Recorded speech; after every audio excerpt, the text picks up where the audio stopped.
Yes, I am aware that I am late with this video, but everything's happened and I was trying to wait for it to all come out before I spoke on it. So let's just roll the new intro.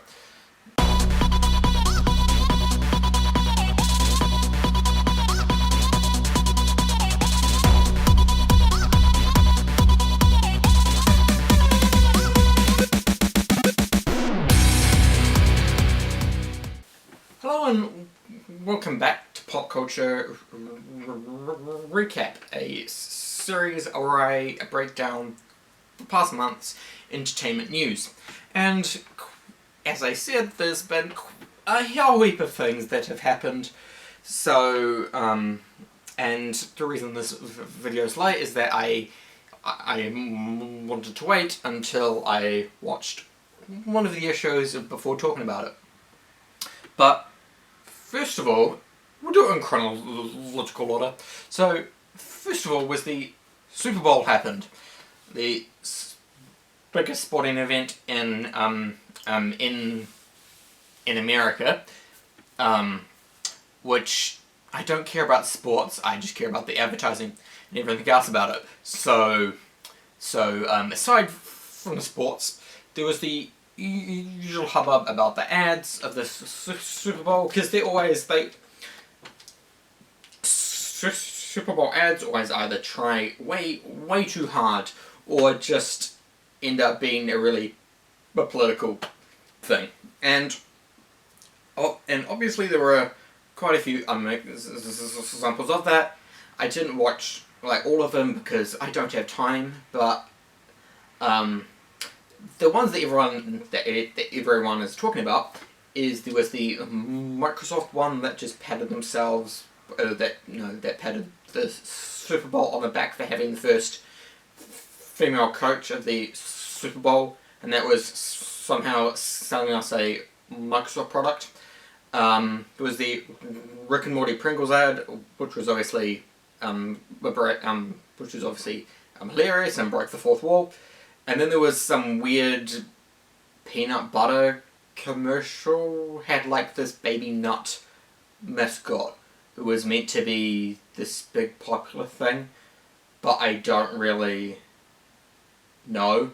I would say the best ad that I saw of the Super Bowl ads, easily the Google one with the about the dementia thing. That was great. It was a really heartwarming ad, and was a good example of how to make a good ad that people remember. And it proves you don't have to make a stupid ad to make people remember it. I will remember that. Had Google ad for ages, but you do have to ask why. But why does Google even bother to make ads advertise themselves? People know what Google is. You don't particularly have to sell us Google. We already know what it is.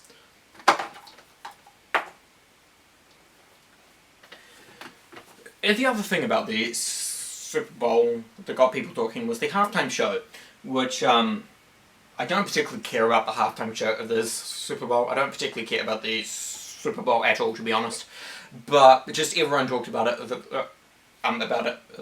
this year, so I feel I'm obliged to do as well, because I did go and watch it after hearing everyone talk about it. So it featured Shakira and Jennifer Lopez coming out of the woodwork after 10 years to just do what was basically porn on stage. And people will probably call that me being harsh and old-fashioned, but no, I just think there is, even if you're dancing, you should have some decency. There is a line that you can cross. You can't just do whatever you want on stage and call it a dance, even if you're doing what is basically porn. You have a stripper pole in the thing, for goodness sake. I mean, yes, I know that there were like these whole like arguments about like, oh yeah, pole dancing is a great feat of like athletics and stuff, which, okay, fair, but the way it was being done in the show was in a provocative manner. Everything about the dance was meant to be provocative, and this was at the Super Bowl, at a family-oriented show. The problem I have with these like modern dances that are like erotic things is that it kind of makes it look as if you can't actually dance and are just compensating for that fact by just hoping that you'll get like this sex appeal card, which just, I don't care. I just want to see you actually dance in a cool way. Next thing to talk about is the Oscars, because the Oscars happened like a few days ago, and contrary to the Super Bowl, I do actually care about the Oscars. I mean, I don't watch it because, again, I don't have time. I just look up the results online and then complain about them. We know that there was controversy around the Oscars. It was the like Oscars so white thing again because all of the Best Director nominees were men, but an Asian ended up winning it. So, what's the problem here? I don't see. Pray tell. So obviously, Best Director went to Bong Joon-ho. I think that's how his name is pronounced. He also got Best Picture and a few other things for his film Parasite, which is the first foreign language film to ever win Best Picture at the Oscars. I haven't seen Parasite. I've been meaning to. I just haven't got around to it yet. But I've heard that it's really, really good. So some kudos. A well-deserved win from what I hear. Taika Waititi, a Kiwi director, won the Best Adapted Screenplay award for Jojo Rabbit, which again is another well-deserved win because Jojo Rabbit was a very good film. The one category in the Oscars that I always feel is always shafted and is not really objectively judged is the Best Visual Effects. Now, the winner of it this year was 1917, a war drama. You can obviously see the problem I have with this is a war drama. I would argue it's less noticeable having mistakes in a war film, or at the very least it's less impressive, I would say. That could be a pretty controversial thing, but I would say a sci-fi film in terms of effects is more impressive than a historical thing, because a historical epic, you are just trying to recreate something which already exists. You will have a real world thing to copy, but with sci-fi and other genres like that, you have to be creative because there isn't anything to build off, and all the effects are original. You're not building off something that already is there. It's actually testing your skill and not just testing how well you can copy something. Because the film I would have given the best visual effects to is obviously Avengers Endgame. I can guarantee no other film has or ever will go to as much work as Avengers Endgame did for its special effects. It recruited basically every editing software house in the world to edit its film. It was like 30, something of them. It was absolutely bonkers, because it was like 90% CGI. And it was impressive CGI, it was really, really good. But because critics don't like superhero films, they couldn't give it to Avengers Endgame. The Oscars are just allergic to handing out the best visual effects to a superhero film. Or any Oscar to a superhero film. And no, Joker does not count. Do you know what the one superhero film is that has won an Oscar ever? Suicide Squad. For best costumes. Suicide Squad. The worst superhero film ever made won an Oscar. Yet Avengers Endgame does not win one for its visual effects. Do you see what the problem is here? It's a repeat of like the last 3 years as well. Like Guardians 2 got shafted. Ready Player One also got shafted in the same year. They both lost to The First Man, which was yet again a historical drama. And that was even less impressive than 1917. That was at least a technically impressive war film. The First Man was just about people going into space.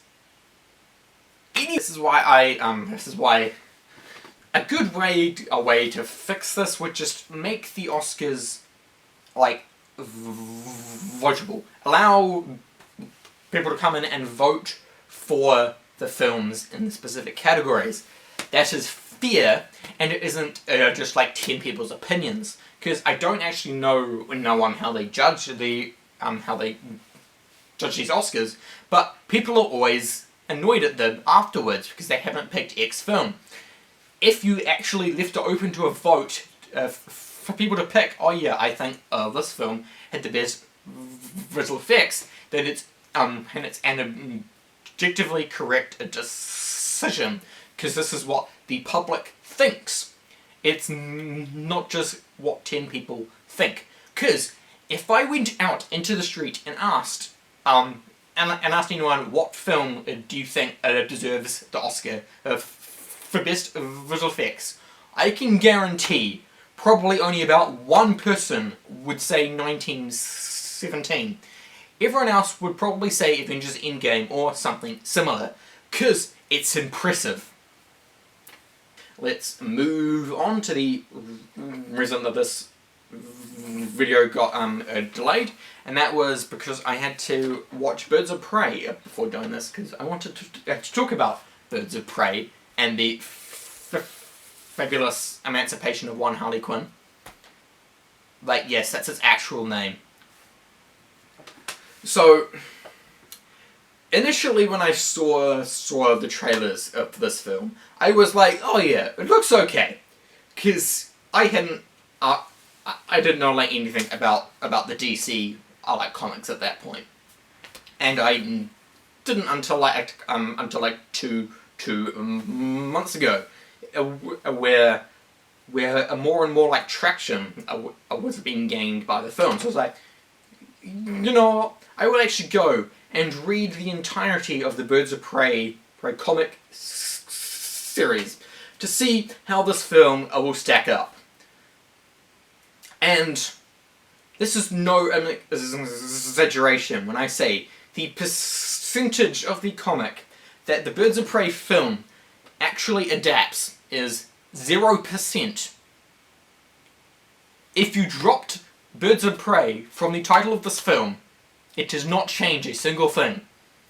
Because the problem with this film is that it's a Harley Quinn film. Birds of Prey, in the comics, was originally a team-up between two characters. Two. Not four, two. Black Canary and Barbara Gordon / Oracle. The second of which isn't even in the movie. And eventually the team would add Huntress, who's also a character in the film, but never does Harley Quinn become a member of all lead the Birds of Prey. This film would be like if you made a gritty R16 Avengers film with Deadpool as the main character. Annoying and something nobody asked for. And that wouldn't be an Avengers film. It should be it could be a great film, yeah, but it's not an Avengers film. It's the same with this. Just slapping the name Birds of Prey onto something will not make me like it. Because in the course of reading the comic, I really enjoyed it. It is probably one of the best comic. It's probably one of the best comic series I have read of all time. What if we just took the Birds of Prey out of it and just called it with the Harley Quinn film? Is it a good film in isolation? Not particularly. And I will probably be doing a critic on the film at some point down the line. But there were a few really glaring issues that I think people should be aware of. First of all, I find Harley Quinn a very obnoxious character. I honestly cannot stand Harley Quinn. Suicide Squad or of this film. The main problem I have is that she is written like a role model. Like, if you take a character like Deadpool, who is basically this similar kind of character to Harley Quinn, Deadpool in his films is not written to be a role model, is not written to be a character you are meant to particularly agree with. He is written as an asshole. If he does something, another character will often come out and say that that thing was a bad thing to do. In the Birds of Prey film, in the first 10 minutes, Harley Quinn breaks someone's legs because they felt like it, and feeds someone to a cheetah because they feel like it. And both times, it's presented as comedy. It's disgusting. Like Harley Quinn is arguably as bad as the villain in this film. Every character is. They just commit crimes and no one calls them out on it. Unless they're men. This film basically condones crimes against men if you find them annoying. That's basically half of this entire film, and it irritates me, to say the very least. So there are a heap more reasons why I think why the film sucks in my opinion. You can read my or link on my full Letterboxd review of it in the description. But anyway, that's the main stuff out of the way. Man, I don't really cannot talk today, can I?